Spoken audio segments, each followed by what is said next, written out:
Salut les amis et bienvenue dans cette 4e vidéo de notre série de rentrée. Alors nous avions jeté un petit coup d'œil hier, il s'agissait de calculer aujourd'hui des primitives autour de la fonction logarithme. J'espère que vous avez essayé de faire cet exercice et que vous y êtes parvenu. En tout cas, nous allons corriger ça tout de suite en passant sur notre tableau.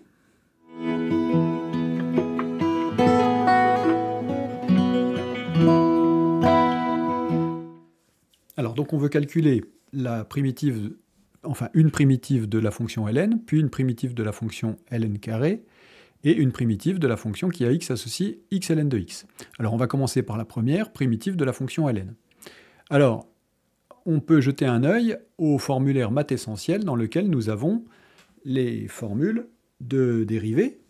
Alors je ne parle jamais de formule de primitive, puisque en fait la primitivation est une opération inverse de la dérivation, et donc ce qui compte, c'est d'avoir bien en tête les formules de dérivée.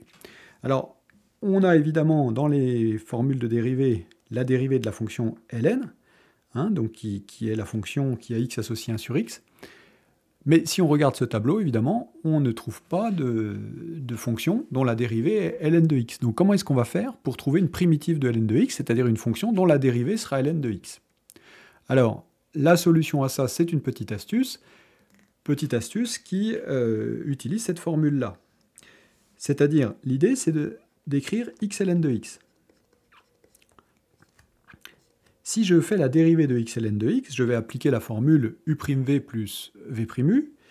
U ici, c'est la fonction x, et puis v, c'est la fonction qui a x associé ln de x. Donc ici, je vais faire la dérivée de x, c'est-à-dire 1 fois ln de x, plus x fois la dérivée de ln de x, c'est-à-dire 1 sur x. Ce qui me donne ln de x plus 1. Et qu'est-ce que je vois? Eh bien, je vois que en utilisant x ln de x, eh bien, je fais apparaître un ln de x dans ma dérivée, et donc je suis sur la bonne voie. Alors le problème, c'est qu'il y a le plus 1 qu'il faudrait enlever. Et donc il faudrait rajouter à ma fonction à dériver une fonction dont la dérivée serait moins 1, ce qui me permettrait de soustraire ce plus 1. Bon, bah, une fonction dont la dérivée est moins 1, c'est pas bien compliqué. Je vais faire x ln de x moins x. Du coup, si je dérive ça, ben, ça va me faire ln de x plus 1, et puis la dérivée de moins x, ça va être moins 1. Donc plus 1 moins 1, ça va se simplifier, et je vais bien avoir une dérivée qui donne exactement ln de x.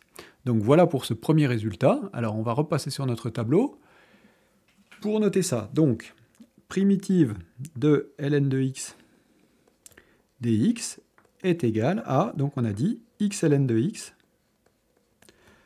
moins x, et puis évidemment plus constante comme d'habitude.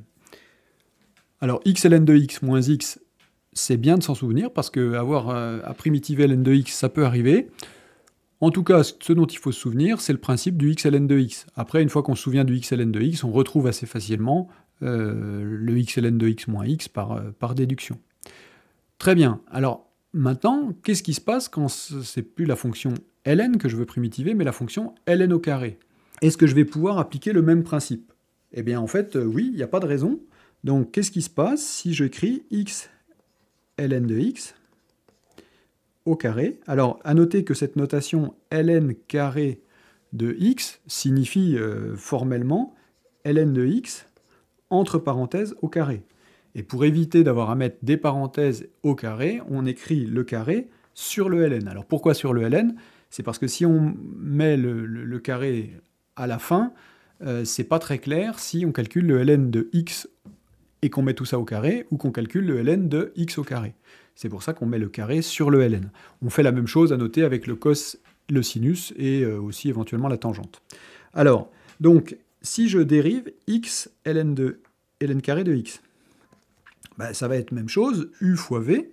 Donc la dérivée de u, ça va être la dérivée de x, c'est-à-dire 1 fois ln carré de x. Donc toujours le même principe, je vais faire apparaître ln carré de x dans ma dérivée, donc je suis content, plus, et puis donc uv', donc u c'est x, et puis v', il faut dériver la fonction ln carré de x. Alors attention, ici on dérive une fonction de la forme u au carré. Alors on peut jeter un petit œil sur notre formulaire. Une fonction de la forme u au carré, où est-ce qu'on a ça? Eh bien, on va avoir cette formule ici, avec ici u à la puissance n. Donc il suffit de remplacer n par 2, u au carré prime, c'est quoi? C'est 2 u puissance 1 fois u prime, donc 2u u prime. Alors si j'applique ça à la fonction ln carré de x, qu'est-ce que ça me donne? Ça me fait fois 2 ln de x fois 1 sur x. Si je simplifie ça, qu'est-ce que ça donne?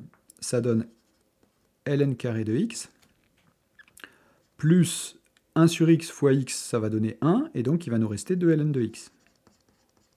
Même principe que tout à l'heure, maintenant ce qu'il faudrait, c'est que je rajoute dans ma fonction à dériver une fonction dont la dérivée serait moins 2 ln de x pour que le plus 2 ln de x se simplifie. Il se trouve qu'on a vu comment on primitivait ln de x.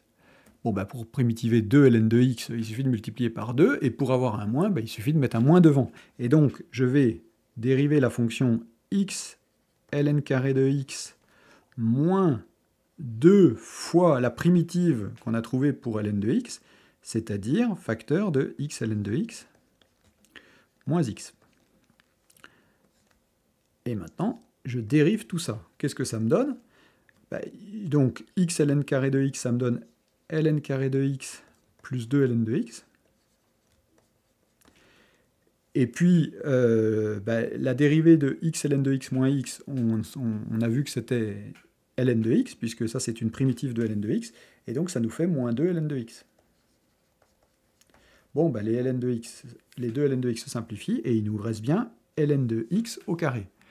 Et du coup, on a trouvé une primitive, c'est-à-dire on a trouvé une fonction dont la dérivée est bien ln carré de x, c'est ce qu'on voulait. Et donc, primitive de ln carré de x dx, ça va être x ln carré de x moins 2x ln de x plus 2x.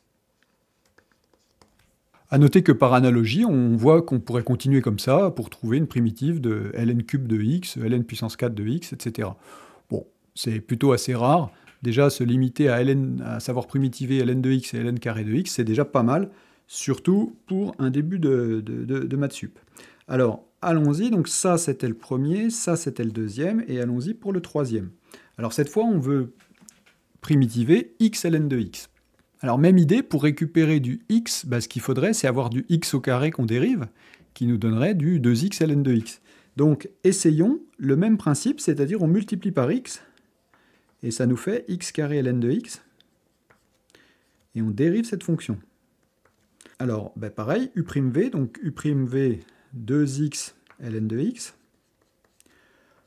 plus uv' x carré fois la dérivée de ln de x, c'est-à-dire 1 sur x, ce qui nous fait 2x ln de x plus x.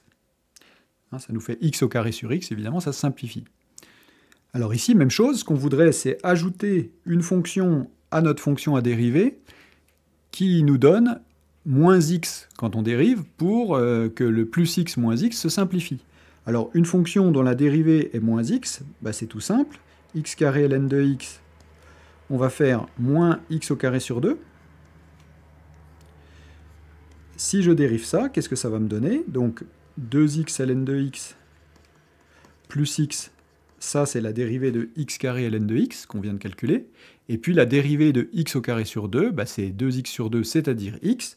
Et comme on a un moins devant, ça nous fait moins x. Les x se simplifient et il nous reste 2x ln de x. Alors on a presque ce qu'on voudrait. Nous, on voudrait une primitive de x ln de x et on ne voudrait pas du 2. Comment est-ce qu'on fait pour se débarrasser du 2? Évidemment, on multiplie par 1/2. Si je mets un 1/2 en facteur devant ma fonction, facteur de x carré ln de x moins x carré sur 2 prime, évidemment, ça divise par 2 la dérivée précédente qu'on a calculée, et donc ça nous fait x ln de x. Et donc, pour finir, je fais un peu de place pour écrire le résultat. Donc, la primitive de x ln de x dx qui est égal alors à 1 demi, alors on va mettre x carré sur 2 ln de x, moins 1 demi de x carré sur 2, c'est-à-dire moins x au carré sur 4. Et évidemment, plus constante comme d'habitude. J'ai oublié d'ailleurs tout à l'heure de mettre plus constante ici. Donc voilà pour nos primitives, celle-ci, celle-ci, et puis la première, donc le x ln de x moins x, qui est ici, qui est la plus facile à calculer, et qui est aussi celle à laquelle vous serez le plus souvent confronté. Il faut absolument savoir faire calculer cette primitive. Alors jetons un œil à l'exercice de demain. Donc demain, ce sera la vidéo 72, et donc on va vouloir prouver que le nombre racine de 2 est irrationnel. Alors à partir de demain, on commence une petite série sur les démonstrations. Donc petite preuve par l'absurde que vous pouvez essayer de faire d'ici demain, avant que nous corrigions ça en vidéo. Donc voilà pour la vidéo d'aujourd'hui. Merci beaucoup de m'avoir suivi. Le lien sous la vidéo pour obtenir gratuitement le PDF Maths Essentiel et la formation qui va avec. Et puis donc on se retrouve demain pour cette preuve de l'irrationalité de racine de 2. D'ici là, pouce en l'air, abonnement pour ceux qui ne l'ont pas encore fait. Merci beaucoup et bonne journée. Salut!